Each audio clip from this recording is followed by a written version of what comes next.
Hello hi అండి. ఇప్పుడు చూడండి, మన ప్రీవియస్ ఎంసెట్ ఆబ్జెక్టివ్ క్వశ్చన్ చూద్దామండి.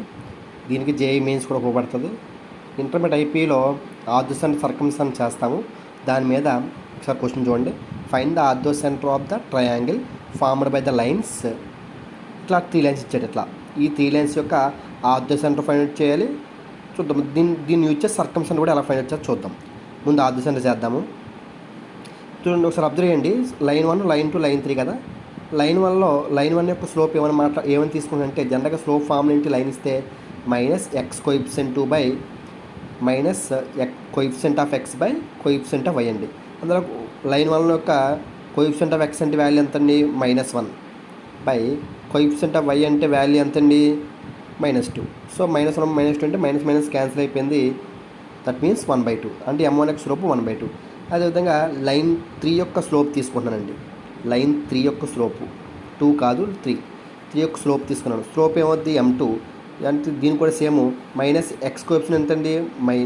మైనస్ రాసి x coefficient 2 by y coefficient 1, that means 1 -2/1 అంటే -2.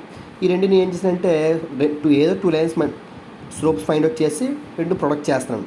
m1 ఇంటూ m2 వాల్యూ ఏమైందని చూడండి. m1 value 1/2, m2 value -2. So -2 + 2 cancel అయిపోతే -1. m1 ఇంటూ m2 అంటే ప్రొడక్ట్ ఆఫ్ 2 స్లోప్స్ ఈక్వల్ -1 అయింది అనుకోండి. అప్పుడు 1, 3 ఎట్లా ఉంటాయంటే ఆ 3 లైన్ స్లోప్ తీసుకున్నాం కాబట్టి ఆ రెండు కూడా పెర్పెండిక్యులర్గా ఉంటాయి. ఇది మీనింగ్ పెర్పెండిక్యులర్ అంటే పెర్పెండిక్యులర్ ఇలా పెర్పెండిక్యులర్ ఇట్లా ఈ విధంగా ఉంటాయి. ఇది 1 ఉంటుంది, ఇక్కడ 3 ఉంటుంది, మిగిలింది 2 ఉంటుంది అన్నమాట ఇక్కడ. అంటే అర్థం ఏంటి? ఇచ్చిన 3 లైన్స్ ఈ రెండు పెర్పెండిక్యులర్ ఉన్నాయి కాబట్టి ఇది ఒక రైట్ యాంగిల్ ట్రయాంగిల్ ఫామ్ చేస్తుంది. ఏంటండి? రైట్ యాంగిల్ ట్రయాంగిల్ ఫామ్ చేస్తుంది.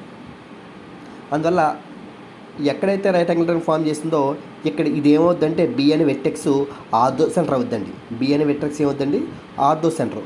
బి ఆర్థో సెంటర్ అయితే ఏసీ యొక్క మిడ్ పాయింట్ ఏమవుద్దంటే సర్కమ్ సెంటర్ అవుద్ది. అంతే.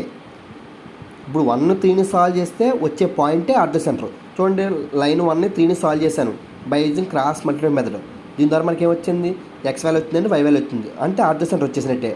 ఇన్ కేస్ ఎట్లా ఇస్తాడు ఆబ్జెక్ట్కి ఎప్పుడు కూడా ఇలా ఇచ్చింది అనుకోండి, అప్పుడు సర్కమ్ సెంటర్ కావాలితే ఏ వెర్టెక్స్ ఫైండ్ అవుట్ చేస్తున్నారు? ఎలా ఫైండ్ అవుట్ చేస్తున్నారు? ఏ వెర్టెక్స్ 1 ఈక్వేషన్ 1ని 2 సాల్వ్ చేస్తే ఒక వెర్టెక్స్ వస్తుంది. అలాగే ఈ విధంగా ఈక్వేషన్ 2ని 3ని రెండు సాల్వ్ చేస్తే సి వెర్టెక్స్ వస్తుంది. ఈ వెర్టెక్స్ యూజ్ చేసి మిడ్ పాయింట్ గడిస్తే అదే మన సర్కమ్ సెంటర్. ఆర్థో సెంటర్ అంటే ఈ రెండు సాల్వ్ చేస్తే B vertex is the orthocentre. ఈ రెండు సాల్వ్ చేసి ఇక్కడ దీని యొక్క మిడ్ పాయింట్ కడితే ఏసీ యొక్క మిడ్ పాయింట్ కడితే వచ్చేదే circumcentre. Very very important అండి ఐపీఆర్ ఆబ్జెక్టివ్. Thank you.